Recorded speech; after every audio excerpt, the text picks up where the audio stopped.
ሌላው መረጃ ደግሞ ወደ ምዕራብ ጎጃም ቡሬ የሚወስደን ነው። ይሄ መረጃ በተመለከተ ከአሁን በፊት ከወራት በፊት መረጃው ወጥቶ ነበር። ትላንትና በወለጋ ጋምሳ ተብሎ በሚጠራው አካባቢ በአካባቢው አርሶ አደሮች ላይ በአካባቢው ነዋሪዎች ላይ የአካባቢ የቄሮ ሚሊሻዎችና የረጲ ሎላ ጋቸና ሲርና ተብሎ የሚጠሩት ጥቃቶች ሲፈጽሙ ከጎጃም ቡሬ በኩል እየተሻገሩ ይህንን ጥቃት የሚያግዙ የእነ ሽመልስ አብዲሳ ሚሊሻና ታጣቂዎች አሉ የሚለው መረጃ ነው።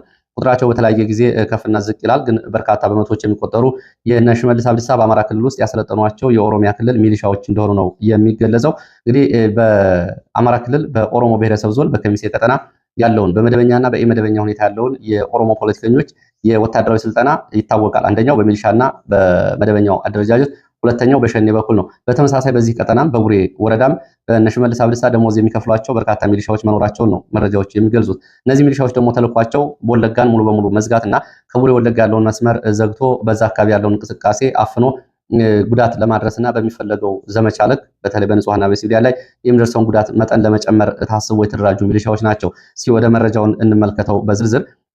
በአማራ ክልል ምዕራብ ጎጃም ዞን ቡሬ ወረዳ እና በኦሮሚያ ክልል አዋሳኝ ቀጠናዎች የሚንቀሳቀሱ የኦሮሚያ ክልል ሚሊሻዎች ከወለጋ ራሳቸውን ለማትረፍ የሚሸሹ የአማራ ንጹሃን ላይ አሰቃቂ ግድያዎችን እየፈጸሙ እንደሆነ መረጃዎቹ ጠቁመዋል። የመረጃ ምንጮቹ እንደሚሉት የዓይን እማኞችን ዋቢ አድርገው እያደረሱ ማለት ነው። በቡሬ ወረዳ ዙሪያ በሚገኙ ፈንጣም፣ ሰንቶም፣ ቦቁ እና ጣቦ ተብሎ በሚጠሩ አካባቢዎች በኦሮሚያ ክልል የተደራጁ ሚሊሻዎች በቀጠናው ላይ ከፍተኛ የጸጥታ ቀውስ እያስከተሉ እንደሆነ ነው የተገለጸው። እነዚህ ሚሊሻና ታጣቂዎች ከቡሬ ወደ ወለጋ የሚወስደውን ዋናው መንገድ ላይ በሚገኙ የቻይና ኮንትራክተሮች ለካምፕነት ይጠቀሙባቸው የነበሩ ካምፖችን በመቆጣጠር መንገድ ኬላዎችን በማስቀመጥ መንገድ በመዝጋት ወታደራዊ ስምሪቶችን ከኦሮሚያ ክልል በመቀበል ነው ይሄን እያደረጉ የሚገኙት። እንቅስቃሴውን እየተቆጣጠሩ ይገኛሉ የተባሉት እነዚህ ታጣቂዎች እና ሚሊሻዎች በአጋምሳ፣ ምስራቅ ወለጋ፣ በሆሮ ጉዱሩ ወለጋ ዞኖች የሚፈጸሙ ጭፍጨፋዎችን ለመሸሽ ህይወታቸውን ለማዳን ወደ አማራ ክልል የሚመጡ ንጹሃንን መንገድ ላይ ይገድላሉ፣ ይመልሳሉ፣ ይዘው ደግሞ ያሰቃያሉ። ሕክምና በመከልከል ጭምር አሰቃቂ ግድያዎችን እየፈጸሙ እንደሆነና የወለጋውን ጭፍጨፋ ተባባሪ ሆነው በአማራ ክልል በእነ ሽመልስ የተደራጁ ሚሊሻዎች ይህንን ኃላፊነት እየተወጡ እንደሆነ መረጃዎች ጠቁመዋል። ሰላም ጤና ይስጥልን የተከበራችሁ አድማጭ ተመልካቾቻችን እንደምን አላችሁ? የሰዓቱ መረጃዎች ይዘን መጥተናል። አብራችሁን ትቆዩ ዘንድ የአክብሮት ግብዣችን ነው። መግቢያችን ላይ የሰማችሁት መረጃ በጣም የሚገርም ነው። አንድ ባንድ እናሳያችሁ። አብራችሁን ቆዩ። ኢንፎ ኤችዲ ነው ቻናሉ። ሰብስክራይብ አድርጉ። በጣም ትንሽ ሰብስክራይበር ነው። አዲስ እየጀመርን ነው። በጣም ጥሩ ጥሩ መረጃዎችን ነው የምናመጣ። እንዲህ የዋዛ ቻናል አይደለም፣ ማድረግ ያለበት ቻናል ነው። ጥሩ ጥሩ መረጃዎችን ቪዲዮዎችን እያመጣን ሪያክት እናደርጋለን። ቤተሰብ ሁኑ፣ አይጎዳም። ሰብስክራይብ አድርጉ። ሰምታችኋታል። ይህች መረጃ በጣም አደገኛ መረጃ ናት። በነገራችን ላይ ኦህዴድ የኦሮሞ ብልጽግና ጎጃም ላይ ሚኒሻና አድማ ብተና አስፍሯል እያለ እየነገረን ነው። እያሰፈረ አባይ ድንበር ላይ የአባይ ዳርቻ ላይ በዚህ ወለጋና ቡሬን የሚያገናኛል። ያው ቡሬ ሲባል ታውቃላችሁ፣ ምዕራብ ጎጃም ላይ የሆነች ከተማ አለች። ከእሷ ከተማ ተገንጥሎ አባይን ተሻግሮ የሆነ አስፓልት አለ ወለጋን የሚያገናኝ። ጉግል ማፕ ላይ ማየት ትችላላችሁ። እና አባይ ላይ አባይ ኬላ ሰርተው ምናምን አድማ ብተናና ሚኒሻ የኦሮሚያ ክልል ማለት ነው በዚህ በጎጃም መስመር በኩል ተሻግረው ኦሮሚያን ትተው በዚህ ተሻግረው ይህን የሚያደርጉት እንግዲህ አብይ አህመድ ናቸው፣ እነሱ ሽመልስ ናቸው። ለምን ብላችሁ ጠይቁኝ፣ ሪዝኑን እነግራችኋለሁ። በደንብ ግልጥልጥ አድርጌ ነው የምነግራችሁ። በደንብ አዳምጡ። በጣም ወሳኝ መረጃ ነው። አብይ አህመድ በወለጋ የሚንቀሳቀስ ፋኖ እንዳለ ያውቃል። እንዳለም ታውቃላችሁ አይደል? የወለጋ ፋኖ ሲባል ሰምታችሁ ታውቃላችሁ። እነዚህ ልጆች ከጎጃም ተሻግረው የተደራጁ እንዳልሆኑ ይታወቅልን አይደሉም።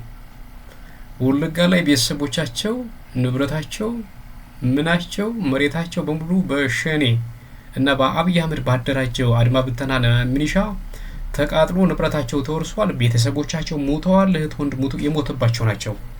እነዚህ ግለሰቦች ፋኖ ብለው ራሳቸውን ቢዛሞ ነው የሚሉ እነሱ ቢዛሞ የወለጋ ፋኖ ማለት ነው። ትርጉሙን እስኪ በሌላ ቀን እናመጣለን። እና በዚያ አካባቢ የሚንቀሳቀሱ ወጣቶች እዚያ ወለጋ የተወለዱ ኦሮምኛ አቀላጥፈው የሚናገሩ ናቸው። ስለዚህ ሌላ ትርጉም ስንሰጣቸው ምን ብንላቸው ይሻላል? ብሶት የወለዳቸው ብንላቸው ይሻላል። እነዚህ ብሶት የወለዳቸው ልጆች እንዲህ ቀላል የማይባል ክፍለ ጦር አደራጅተዋል። በጣም በሚያስፈራ ሁኔታ የአብይ አህመድ ሰራዊት ወደዚህ አካባቢ በጣም በገፍ ሂዶ በድሮን የታገዘ በሚግ ባለፈው ሳምንት ከበባ አድርገው ምናምን ለመጨፍጨፍ ምናምን ጥረት አድርገው ያልጠበቁት ምት ነው የተመቱት። በጣም ተመቱ፣ ተማረኩ። ኮሎኔሎች ሁሉ ሙተዋል። ባይዘው አንድ ጀነራል እንዳጋደሙ ታውቃላችሁ ከአንድ ወር በፊት። ስለዚህ እነዚህ ፋኖች በጣም በከፍተኛ ሁኔታ እያሰራሩ ነው። እዛ የተወለዱ ከማህበረሰቡ ጋር ቀይጥ ናቸው። ኦሮምኛ፣ አማርኛ ያወራሉ። አብይ አህመድ ሊያጠፋቸው አልቻለም። እንደገና ባሰባቸው። እንደገና ቁጥራቸው እንዳሸዋ እየበዛ ነው። በጣም አስቸገሩት አብይ አህመድን በከፍተኛ ሁኔታ ነው። አለሞ ተኳሽ ናቸው። በስናይበር ጭንቅላቱን ነው የሚያፈርስለት የኦሮሚያ ልዩ ኃይል የአብይ አህመድን መከላከያ። ከዛ ምን አደረገ አብይ አህመድ? የኦሮሚያን ሚሊሻና አድማ ብተና በቁጥር መግለጽ ባይቻልም ብቻ የሆነ ኮር ከአባይ ማዶ አሻግረው ጎጃም መሬት ላይ አባይን አሻግረው የሆነ ከመከላከያው ጋር ጥምረት ፈጥረው በዚህ አካባቢ የሚንቀሳቀሰውን አማራ እያገቱ ነው። ለምሳሌ ከወለጋ ተፈናቅሎ የሚመጣ አማራ ካለ እዚህ ጎጃም ላይ ይዙና ያንቁታል፣ ይገሉታል፣ ይገርፉታል ምናምን በለጠ እንደነገራችሁ ነው ቪዲዮውን እንደሰማችሁት። ይሄንም ያደረገው እንግዲህ እዛ ለምንድነው ፋኖ ያለው አጻፋ መመለሱ ነው በሱ ቤት። እኛ ምንለው እስኪ እነዚህ ሚኒሻና አድማ ብተና እስኪ ያለ መከላከያ ወንድ ከሆኑ እስኪ እዚያች ቆዩ። ወንድ ከሆኑ መከላከያን እኮ ተገን እያደረጉ ነው ባይዘው መከላከያ ታንክ ስር ምናምን ሞርተር ስር ተደብቀው እኮ ነው ያንን ጥቃት እየፈጸሙ ያሉት። የወለጋ ፋኖች ግን በራሳቸው ኮንፊደንስ ተደራጅተው ታንክ የሚያንጋጋውን ቂጡን እየገረፉ እያባረሩት ነው። እልህ አይደል የተገባባችሁት እና አድርጉት ብዬ እኮ ነው። እስኪ መከላከያ እዛ አካባቢ ያለውን ካምፕ እስኪ ያንሳ አለኮ። ያው ፋኖ እየገረፈ ነው፣ ትንሽ የገሩት አሁን ተገርፎ ይወጣል ባይዘው እና ይሄ እልህ የት ነው የሚያደርሰን? የወለጋን ፋኖ እኮ እንዲደራጅ ያደረገው አንተ እኮ ነው። ማህበረሰቡን እያሰቃየ እየገረፍ ርጉዝ ቀደህ ነው እኮ ራሳቸው ናቸው የተደራጁት። ይኸው በአርሲ አሁንም ኦርቶዶክስ እያሰቃየ ነው አይደል? እየተደራጁልህ ነው። 2-3 ነው ጫካ ገብተዋል። ባይዘው ክላሽ ምናምን ገዝተው ገብተዋል። በአርሲ ገብተዋል የተወሰኑ ኦርቶዶክሶች። አሁን እነዚህ ኦርቶዶክሶች ምንም ያደርጉ ይመስላል? ሲብስባቸው አሁን ኦርቶዶክሶች እንዳልተሰደው ይገባሉ ጫካ ከነዚህ ያልጆች ጋር። ስለዚህ ማን ነው እያደራጃቸው? ማን ነው እያስገድዳቸው ያለ? አፈሙዝ ምላጭ እንዲስቡ እያደረጋቸው ያለ አብይ አህመድ ነው። ፊኒሽድ በቃ ተተኳኩሰን ምናምን እንተላለቅ ነው አለምትሉ በቃ ምርጫችሁ ይሄ ነው አይደል? መርጣችኋል። ማን እንደሚያሸንፍ ዊልስ እናያለን። እናንተን ብሎ ተኳሽ ስሬስሊ እናንተን ብሎ ተኳሽ ጀሯችሁን ይዞ ማን መተኮስ እንደሚያሰለጥናችሁ ያው ታውቃላችሁ። ቢዛሞ የሚባለው የወለጋ ፋኖ ወለጋን ውጦታል። በቃ ምንም ማድረግ አይቻልም። ወለጋን ወስዶታል። ሸኔን ገርፎ ይኸው ሸኔ እዛ አካባቢ ዝራ አይልም ነው የምላችሁ። የለም የወለጋ ፋኖ አለበት አካባቢ በዚህ በምስራቅ ወለጋ አካባቢ ሸኔ ከመጣ አለቀለት። መተኮስም አይችሉ እነሱ ያቃሉ ራሱ እዛ አካባቢ አይመጡ። መከላከያን አንበድብዶ ይላከ ነው ነገርናችሁ።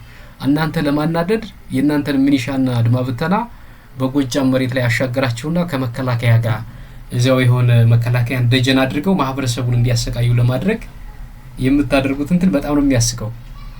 ምን ያህል ፈሪ እንደሆናችሁ ነው። ምን ያህል ጦዝጧዛ እንደሆናችሁ የሚያሳይ ነው። እስኪ ሱሪ ከታጠቅ ወንድ ከሆንህ እነዚህ ሚኒሻና አድማ ብተና ሲተዋቸው ዝም ብለህ ለብቻ መከላከያ ሳይኖር መከላከያ እያንዳንዱን ነገር ከመከላከያ ነው ባይዘው ተተኳሽም ድርቆሽም ምንም ኤቭሪቲንግ ከመከላከያ ነው የሚያገኙት። እዛ ካምፕ ምናምን ተሰርቶላቸው ምናምን እንትናቸው መከላከያ ነው ደጀናቸው። ፋኖ ምናምን መጥቶ ሲገርፋቸው ያለቃቀሱ የሚሄዱት መከላከያ ጋር ነው። ግን ጎጃም መሬት ላይ አሻግሯቸው እዛ ምናምን አሰቃዩ። አሁን በእናንተ ቤት በቃ ጎጃም ተቆጣጣራችሁ ነው እናንተ ጎጃም መሬት ላይ በቃ ለሳይኮ ምናምን ደስ ብሏቸዋል ማለት ነው። እነሱ ቢሻገሩ እኛም ተሻግረናል አይነት ነገር ነው። አልተሻገርህም፣ ኔቨር አልተሻገርህም። የሆነች አንድ እርምጃ እስኪ ተንቀሳቀስ ወደ ቡሬ አንድ እርምጃ ተንቀሳቀስ። እንደዚህ አይነት እልህ ምንም ያደርግ ይሄን የሚያደርግ እንግዲህ አንድ አገር ትልቅ ግዙፍ አገር ይመራል የሚባል ጠቅላይ ሚኒስትር ነው ይሄን የሚያደርገው። አይታችኋላ ምን ያህል የአገር ጠላት እንደሆነ። አሁን ይሄ ጠቅላይ ሚኒስትር የሚል ስም እንዴት ከፊት ይሰጠዋል? አገር ወዳለው ኢትዮጵያ ምናምን እያለ ነው የሚያወራው አይደለም። ኢትዮጵያን እጠላለሁ እያለ ነው። በጭራሽ የመጨረሻው ኋላ ቀር ያልተማረ የሰፈር ኢጎ ያለበት ሰው ሲሪየስሊ በጣም ኢጓም ነው ሰውየው። በጣም እንትን አለበት። አልተማረማ። በጣም ደግሞ አገናዝባለሁ ይላል። ደግሞ አገናዝቡ የኢትዮጵያ ህዝብ ምናምን ይረሳል ምናምን ይላል። ራሱ ጤነኛ ነው ባይዘው there is something አንተ አምጥተህ ጎጃም ላይ ማድረግ እንደገና ትግሉን እንደገና በቃ ነው ያቀጣጥለዋል እንጂ አያበርደውም። እንዲቀጣጥል አይፈልግ ይቀጣጥል። ማን እንደሚቃጠል እናያለን። በዚህ በሚቀጣጠለው እሳት ውስጥ ማን እንደሚነድ እናያለን። በቃ የሚያደርገው ነገር ሁሉ ማህበረሰብ የሚያናድድ የሚያደርገው ነገር ሁሉ ማህበረሰብ በቃ ማሰቃየት፣ በኑሮ ውድነት በምን ኤቭሪቲንግ ህዝቡ እንዳይሰራ ከየት ነው የመጣ ከየት የመጣ ምቀኛ ነው ባይዘው ይሄ ሰው ከየት ነው የመጣው? ምን አይነት ምቀኝነት ነው ባይዘው? አብይ አህመድ ወጣቱ አሁን ሰርቶ ምናምን እንዲለወጥ አይፈልግም ይላል። አይፈልግም በጭራሽ። አብይ አህመድ ማጫረስ ነው፣ ህዝቡን መቀነስ ነው የሚፈልገው። 130 140 ሚሊዮን ህዝብ አለን እኮ እኛ ምናምን ምን ወደ ኤርትራ እኮ ብናዘምቶ አንዴ ይውጣታል ምናምን ያለ እኮ ነው ህዝብ አለና ወጣቱን ታርጌት ፉል አድርጎ እያስገደለው ነው፣ እያስጨፈጨፈው ነው። መጨረሻ ላይ አሮጊቶች ምናምን ናቸው የሚቀሩት። አይታችኋል። አሁን እድል ገጥሞት በሚቀጥሉት 10 እና 15 ዓመታት ይሄ ሰውዬ ቢቆይ የሀገሪቱን ወጣት በ60% በ70% ይጨፈጭፋል። ከዛ አሮጊቱ ይሄ ሽማግሌው ነው የሚቀር። ከዛ ሽማግሌው ደግሞ ወኔ ያኖረው ዝም ብሎ ምናምን ተደፍቶ እንትን ይላል ይገዛል። እታች ያሉትን ተማሪዎች ደግሞ ቂጣቸውን ምናምን እየወጋቸው ነው፣ ክትባት እየሰጣቸው ነው። የብልጽግና ጎስፔል ምናምን አበል እንዲሆኑ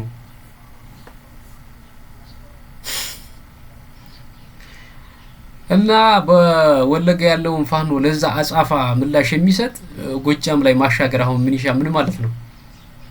ባይዘው ልክ እንደ መከላከያ እንደተሻገሩ ይዩዋቸው። ሌላ ምንም አይደለም። የመከላከያ አባል ናቸው። የመከላከያ ዩኒፎርም የለበሱት እንዲያግቱ አሳይመንት ተሰጥቷቸው ነው። በቃ ይችናት እንትናችሁ ማለት ነው። እኔ እኮ ምን አይነት ጥላቻ ከየት ነው የተማረው? ይሄንን ጥላቻ ከየት ነው? ነገር ውጪ ነው ያደገው። በአባት ያደገ አይደለም። አባቱንም በጭካኔ የገደለ በርካታ ሰዎች ነው ባይዘው ያስገደለ። ወኔ የለውም። ጀግና ሰው አይገልም ባይዘው ሩህሩህ ነው። እሱ ግን አባቱ ያሳደገውን አህመድ አሊን አስገድሏል። መረጃ ወጣ ብሎ ምክንያቱም የወለደው አባት እንዳልሆነ ተነግሯል። አሳዳጊው ነው። እናቱን ምናምን ከክቷት ምናምን ከዛ አብይ አህመድን ይዛው እዛ ቤት ገብታ ምናምን ነው። እንደዛ ነው ባይዘው አብዮት ነው ስሙ ባይዘው ሰውየው። ምን አይነት ጥላቻ ነው? ምን አይነት የበታችነት ስሜት ነው? ከዚህ በኋላ እኮ በቃ ህዝቡ ጠላህ እኮ። ከዚህ በኋላ እንደገና ሪኒውድ የምታደርገው ነገር የለም። አብቹ የሚል የለም። ከዚህ በኋላ የለም እኮ የለም። የድሮ ቪዲዮ ህግ ባንዳ ዝም ብላ ከፈለገ እንዲው መጽናኛ ምናምን ድሮ የተደገፈበት ከ8 ዓመት በፊት ህዝቡ ያለበት እሱን እያየ ተጽናና። አሁን ማንም አይደግፍም ባይዘው ማንም። እና የሚያደርጋቸው ነገሮች በሙሉ በቃ የጥፋት ናቸው። አገር ሊያሳድግ አይደለም የመጣው።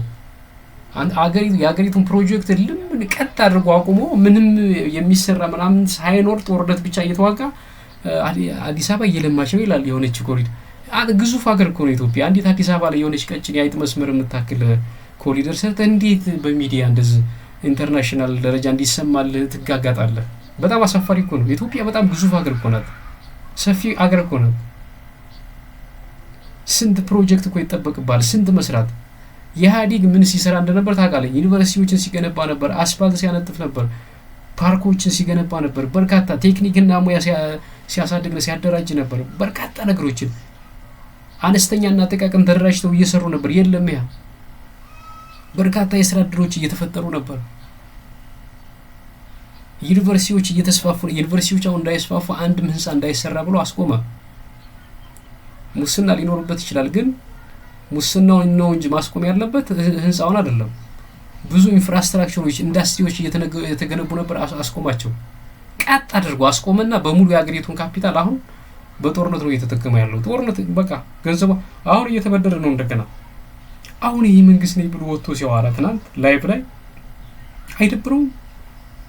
አይደብረው ምን እያደረገ እንደሆነ ያውቃል። ግን ማለት እንዴት ነው ህዝቡን ርስ የሚቆጥረው? ማለት እንዴት ነው የሚያየው ህዝቡን ራሱ? እንዴት ነው የሚንቀው? ባይዞ ማህይም ማለት ነው ያልተማረ እንደዚህ ነው፣ ደፋር ነው። እግዚአብሔር ያንሳልን ባይዘው ይሄንን ሰው